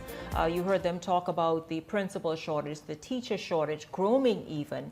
We're going to get to other topics in just a moment, but welcome back to Tafari Gibson, Diaz Roll, and Aaron Jones. Great to have you all here. Good to have you here, guys. You really have great insight and obviously experience. They graduated like a minute ago.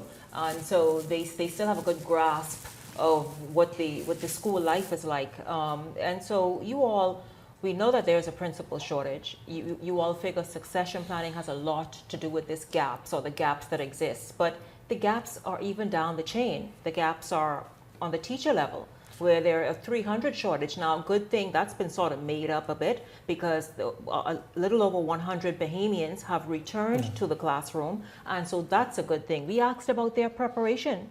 How do they need to show up now differently than they did when they were actually in the practice? And, particularly if someone would have been in retirement for a good minute, how do they need to show up? But you all, let's move this along. Let's talk about the teacher shortage.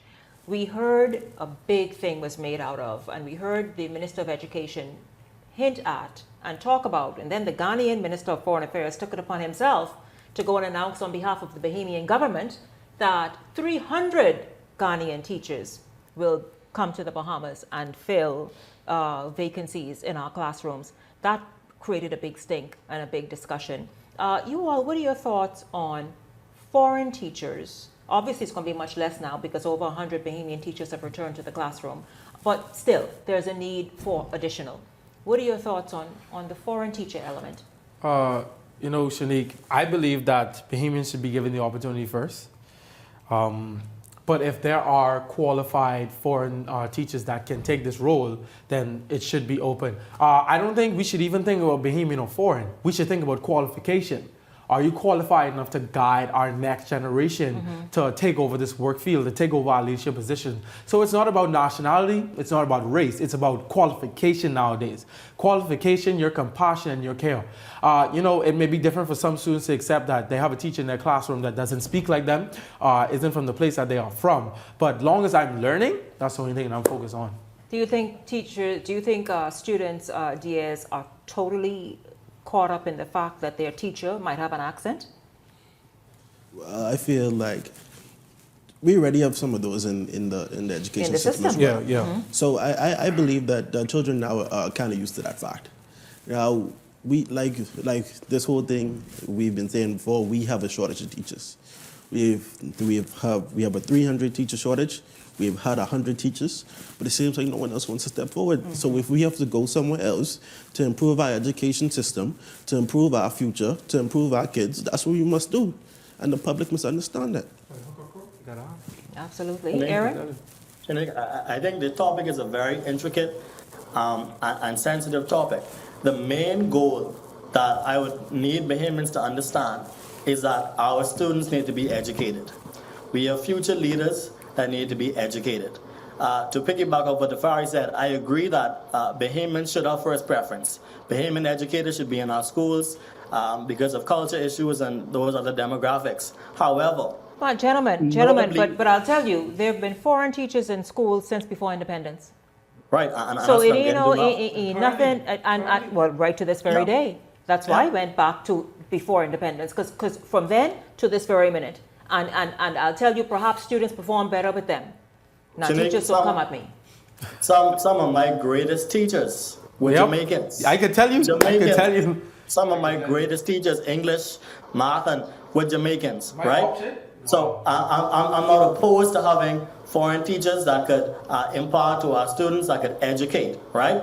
Now, yes, Bahamians first, sure. The fact is, there's a shortage. We have to fill those gaps, and we have to continue to ensure our students are educated the right way.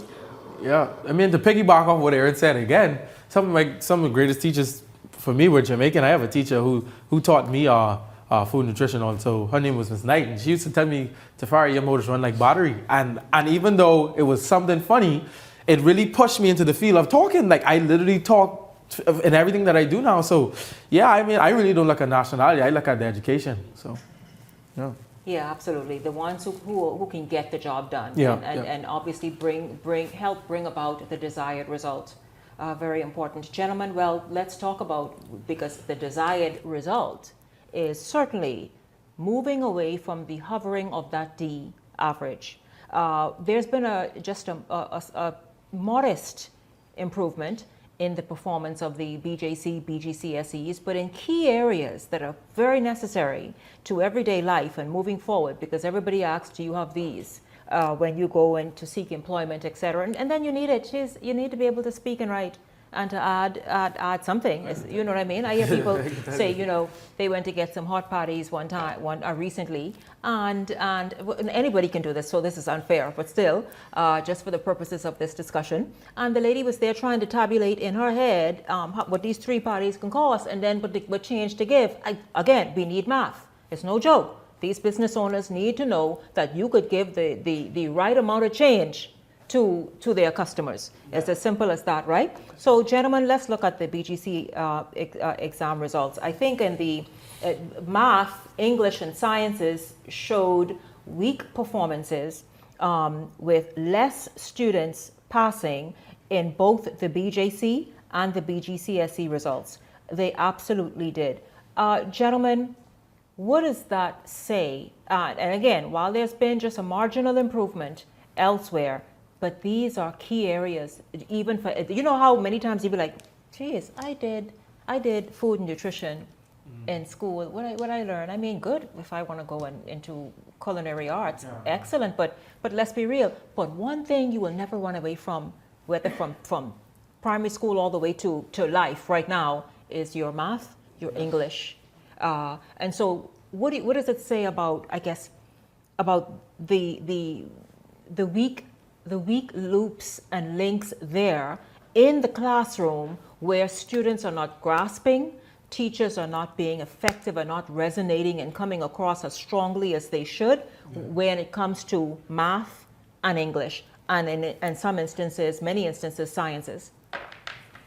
Shanique, the percentage of students for the mathematics BGCSE was 33% passes.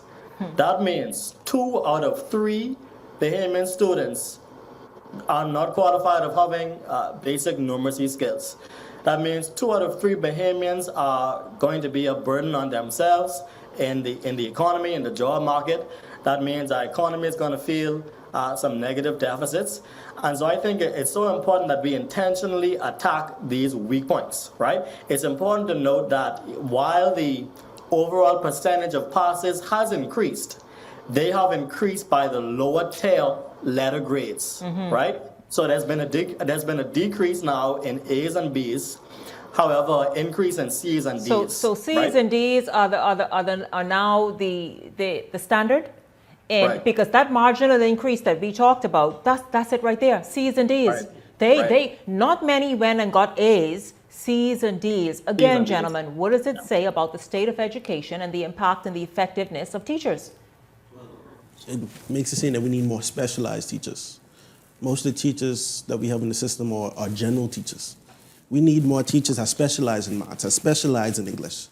And sciences. And sciences as well. Yes, because like I just said, they're general teachers. Our students, it's been a generational issue of math and English being the worst subject, being the subject that is always, most students always fail. So we need to have those specialized teachers so we can bring that grade point average up. Yeah, and not only specialized teachers, but we need to speak to the students now. What are these students doing to ensure that they pass? Because, and it happens at home. The problem happens at home. When you go home, what do? What does your parents make you do? Get on TikTok. I get on TikTok, Instagram, post on your status as a friend, this is what they do. So now we can't solely put this on these teachers who come in, do their job, what they're supposed to do, teach and empower. Now we have to ask these students, are you going home and are you ensuring students only want to study before the BGCSE exam? We only want to start studying before the exam. Studying should be a habit. That should be a habit, just how we keep up with our streets. What did you get in math? What did I get? I got a B. No, In which one? In math. I got a B as well. Congratulations. That's fantastic. You as well? I got a B as well. Aaron, what did you get in math? Don't lie. I went to a B. Okay. A B. So these are smart men. Yeah. These are smart men here on this show, my youth panel. I don't pick up stragglers. These guys have been high achievers and continue to do so. But you heard, so when they speak of what gave them the opportunity to excel in a subject like math. We know math is like it's no kind of playground when it comes to mathematics or any subject related in the math field.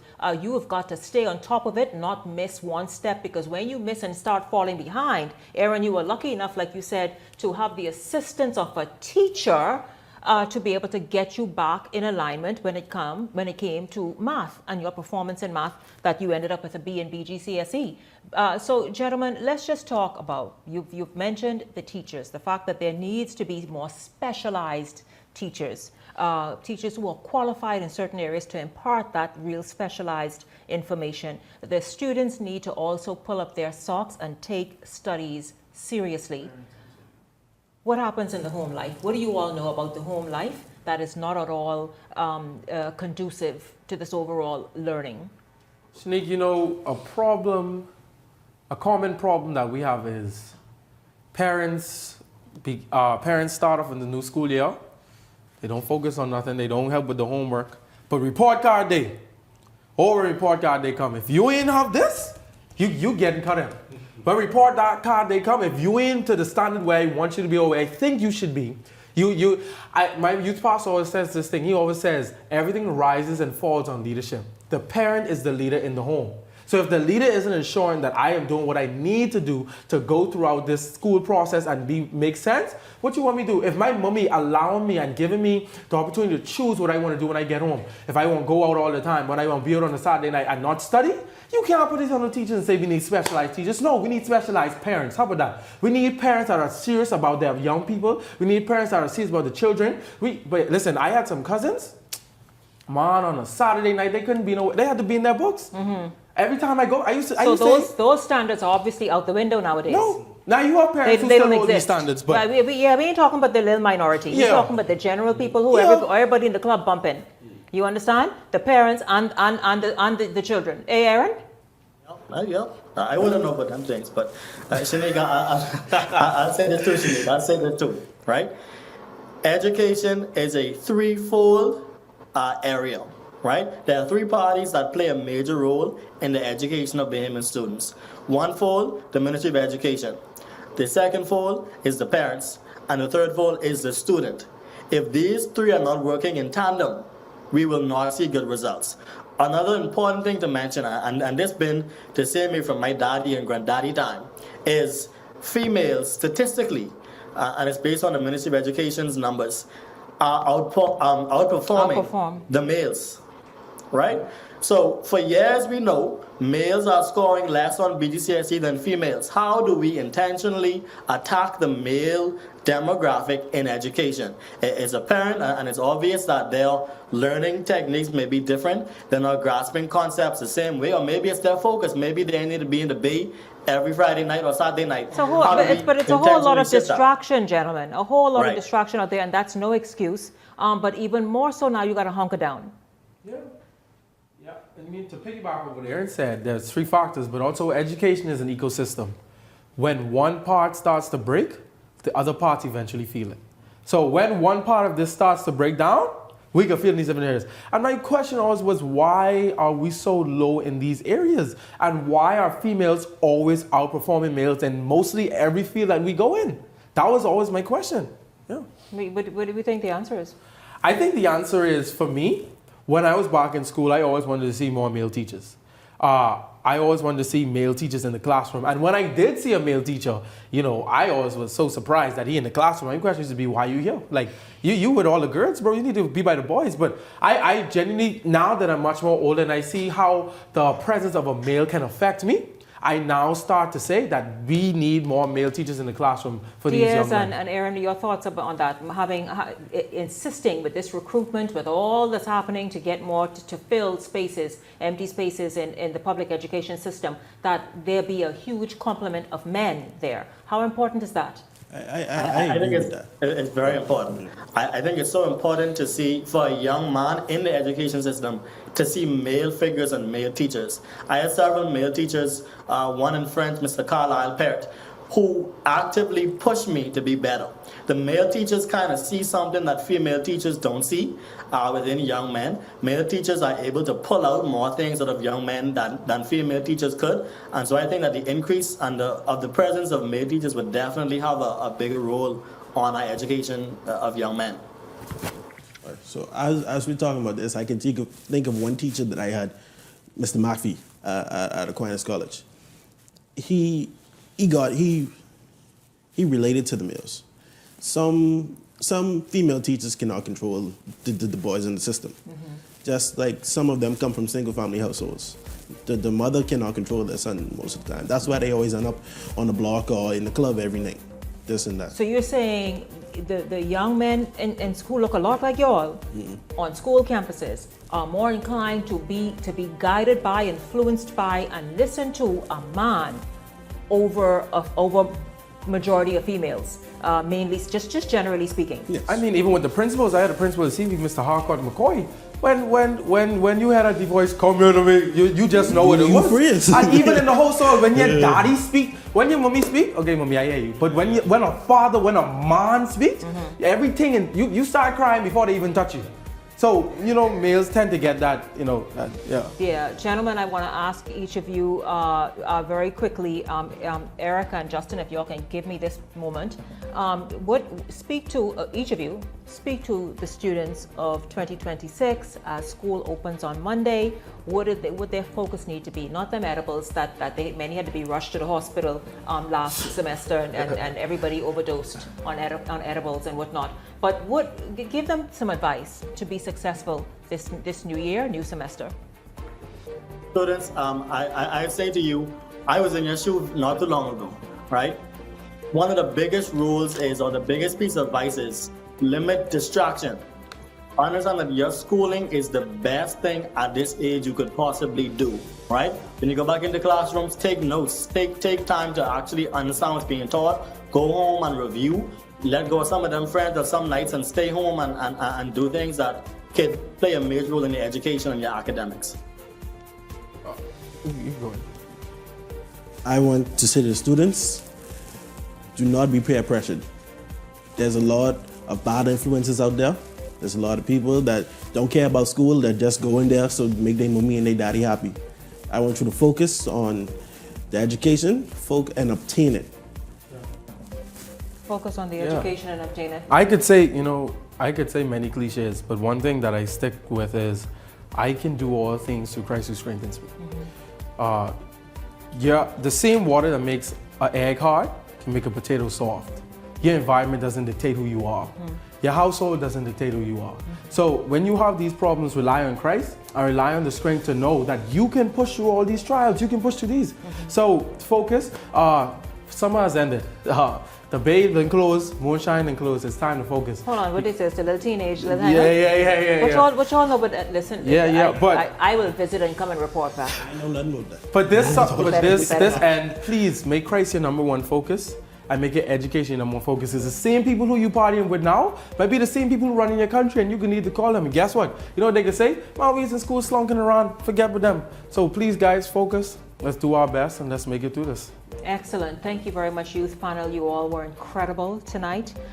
Excellent perspectives and opinions and insight as we head into the 2026-2027 school year, and great insights. Really awesome. Thank you all for being here. Tafari Gibson, Diaz Roll, Aaron Jones. Thank you guys very, very much. Don't go anywhere, because when we come back, we're going to stay on education, but we're shifting gears a bit. The Italia Bahamas Foundation Cafe Matisse at it again for two. In fact, I'll tell you, gentlemen, y'all need to stick around and hear this one. This summer, they had 2 Bahamians in Italy, that's right, on full scholarship, studying and being exposed to art. It's happening again in December. Beyond the Headlines is back right after this.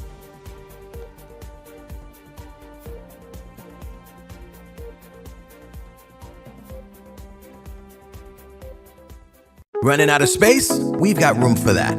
Welcome to Skyline Storage, your trusted self-storage solution. Skyline Storage offers units from 5x10 to 10x30, climate controlled or standard dry. Perfect for home or business. Located in Westfield Commerce Park, Western New Providence. Your belongings stay safe with gated access and 24/7 surveillance starting at $175 a month. Reserve, pay, and move in online. No phone calls, no paperwork. Visit SkylineStorage.com. Skyline Storage. Storage made simple.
Art, after all, is beauty, it's life, it's love, it's colors, it's energy.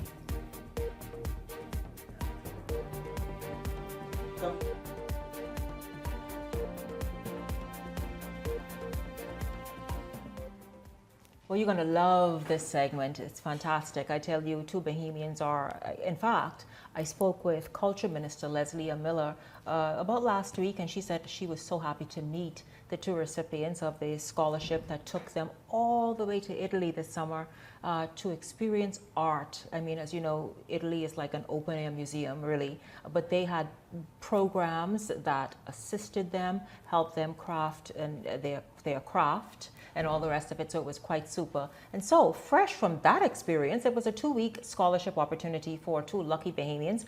The Italia Bahamas Foundation and Honorary Counsel to the Bahamas, Andrea Cecchi, the owner of Cafe Matisse, Francesco Vancor, the executive director of the Ganahani Art Collective, Miranda Adderley, have all continued to work together and make more happen for Bahamian artists. Now, besides what happened this summer, which you'll hear about in a moment, they have teamed up together to get Bahamians at Art Basel. Did I say Basel right, or Basel? I'll know more about that in a minute when they come on. And so they're here this evening to talk about that December opportunity and the fact that they want to now open the doors for more Bahamians to be featured at Art Basel. And so this is going to be fantastic. Good evening to you, Francesco. Good evening to you, Miranda. And I know Andrea is joining us from Italy. Andrea, I know the time there is wild, but that's fine. Good evening to you, Andrea, and thank you all for being here. Thank you so much, Shanique. Thank you so much, Shanique, for having us. Thank you, Shanique, for having me in your show.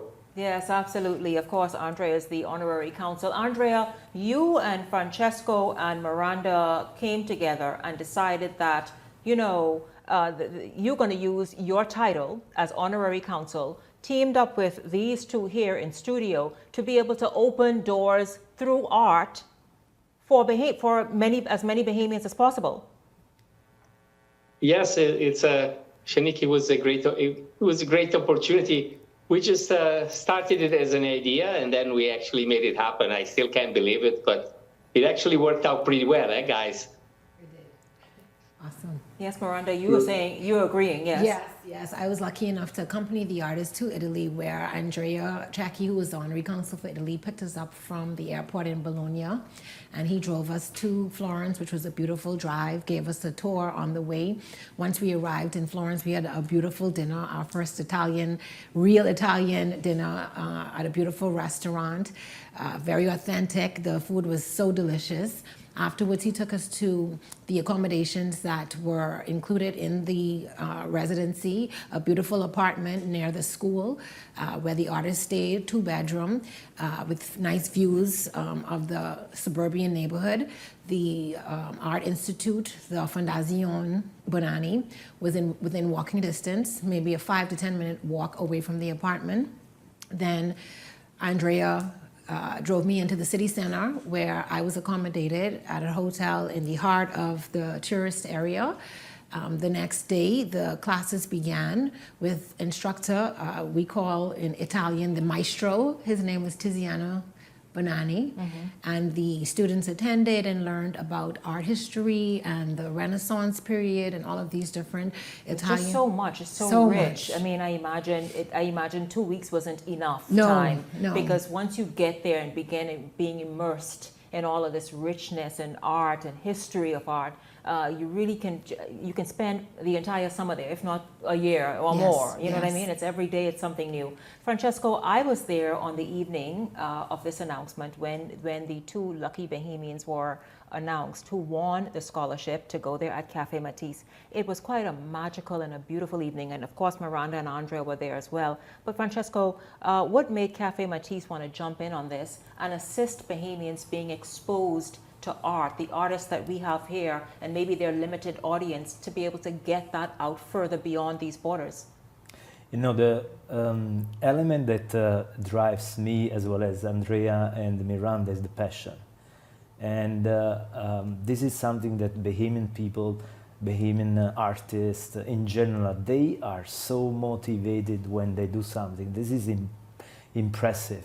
And this is the reason why when I started to speak with Andrea and Miranda, I said, if we are lucky and we are able to find people that are passionate about what they do, we will make the difference. And in fact, you have to be lucky also to find the partners that really walk the talk with you. And Miranda and Andrea are the perfect partners. So we started this journey, and it was so natural to convey the message towards Bahamian artists, because what they need is just to be able to reach a platform where they can share their tremendous skills. And in fact, this was the driver. So I'm fully committed, and I'm lucky to work with Miranda and Andrea to allow this. And in fact, this platform or this journey in Florence was so magnific. And maybe Miranda will share about something we did with Dario Cecchini, that is also a friend of the Bahamas, as well as the Venice visit at the Biennale. So when you are lucky and you find people that are passionate, and Bahamian people are passionate about what they do, this is the driver that led me to say, let's go and move over to this opportunity.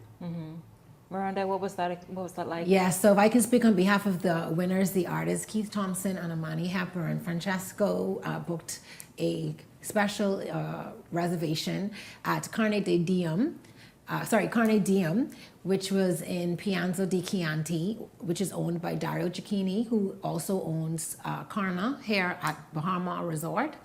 And so Francesco picked us up that afternoon from the art institution and drove us through beautiful vineyards and up hills and valleys. And we had such a beautiful road trip to this restaurant. And when we get to the restaurant, there are like, hundreds of people in the road waiting for Dario Cecchini, because this is a Michelin star, type celebrity chef. So it's people with cameras, and he opens the... So it was like a major red carpet event. It was, and all these people are waiting with cameras, and he goes through everybody and comes straight up to us, to Andrea, and he shakes Andrea's hand and welcomes us, and everyone's like recording it, and then he goes back and he does this big welcome, saying Bon Appetito, and the restaurant is officially open. We get to tour through the kitchen. So this experience was like, something the Bahamian students could not have ever dreamed of. So special. Or you. Even me, I was amazed. I felt so lucky to be there. And I'm so grateful to Francesco, and I'm so grateful to Andrea, and I'm so grateful to Tiziano. It was literally like being with family. The artists were so impressed. They said that they've never experienced anything like this, and it really did go beyond what they expected. Andrea, I know the minister is quite excited, and she jumped on and met the students when they returned. Where do you all see this going next year in terms of being bigger and better, and even having the Ministry of Culture just alongside you all as you go on and move this program forward to perhaps even include more students? Yes, since it's been successful, since I see so much happiness, the words from Miranda almost brought tears to my eyes because it was so it made me feel so happy and so glad that we were able to do it so well. So if we are able to do it so well, let's do it again. Why not? Let's do it every year. In fact, if I can say something, and then we will link this to, Miami and so on. So on October 29th, where we will have this second arm of our program, we will get all the artists that submitted their work to the Florence project. We will invite all of them, because they have to know where we started, where we are. So we cannot forget all the, I don't know, Miranda, how many people participated, maybe more than 30. Yes. We will invite all of them at Café Matisse, where we will show them what we did, where are we now, and what we are planning for next year. Because I think... everybody who entered. Exactly. Yes, who submitted. Who applied. Wow, yes, super, very, very good. Yes. Now, but they also have a unique opportunity again, because come December, you all are looking at exposing artists again, but this time to Art Basel. Yes. Let's talk about that. Yes. So, do you want me to start? And go then, ahead, yes. Go, Francesco. About the organization. Right, yes. so there is a fantastic organization, because information is key, and there is a fantastic organization which is called Friends of PHA Foundation. It's a 501c3 US IRS charity foundation. Several Bahamian professionals and physicians drive this foundation. This foundation is focused on the health system and awareness of the Bahamian community. I'm part of this foundation. We've been doing some nice initiatives, and while we raise the awareness about health in the Bahamas, I love that. We want to link the health and wellness of this nation, and obviously to marry that with art. Exactly. That is such an outlet. And therefore, the theme will be Art of Healing.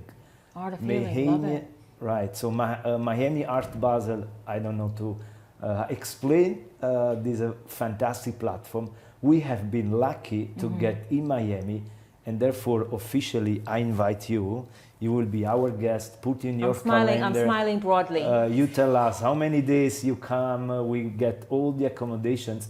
So Miami Art Basel, December 4th, we will have the Friends of PHA Foundation, which is a fantastic organization that is hosting an event at an iconic location in the port of Miami. Maybe Miranda will tell a little bit more. Thank you. First of all, thank you for the invitation. But Miranda, pick up from there. This is amazing. Art Basel this is somewhere celebrities flock to. This is obviously artists from Yes. around the world. Yes. It's another big major venue. Yes, so what we want to do is give local Bahamian artists the opportunity to put their art on display to an international audience, to international art collectors and international curators and international art professionals, so that they can get the opportunity to share in this initiative under the theme of an art for healing. So we're asking for local Bahamian artists to submit up to 5 pieces of work to the email address, which is Art of Healing Bahamas, ARTOFHEALING Bahamas @gmail.com. We want you to give a short bio of who you are as an artist and also a description of the artwork that you submit, title, dimensions, and how you feel that artwork connects to the theme of an art for healing. We'll also want to know the year that the art was created and the dimensions of the artwork. If you are selected to exhibit at this event on December 4th at Art Basel, at the event, you will be contacted. The deadline is October 2nd, and if you are selected, we'll ask you to attend the reception on October 29th at Cafe Matisse, where we do our recap of the Italian art residency and then announce the winners of the upcoming Art Basel exhibition. So we want you to submit by October 2nd, 2026. It's open to all Bahamian artists, regardless of your age. We're open to all sorts of different art. It doesn't have to be painting. It doesn't have to be photos. Whatever you feel encompasses this theme of an art for healing on a physical healing level, on a spiritual healing level, communal, environmental, whatever you are inspired to create. Under that theme, feel free, and we want high quality photographs submitted to the email address. We have until October 2nd when the deadline ends, and you will be notified prior to the reception on October 29th, 2026. What is the email address again? The email address again is artofhealingbahamas@gmail.com. Super. Also, you can follow for more information on the IG page of the nonprofit organization that I'm the executive director of, which is at Bahamas, BAHAMAS, Guanahani, GUANAHANI, Art, ART, Collective, COLLECTIV. That is the IG page. So we'll be posting more information about this initiative on that page. If you follow the page, you can get more information there.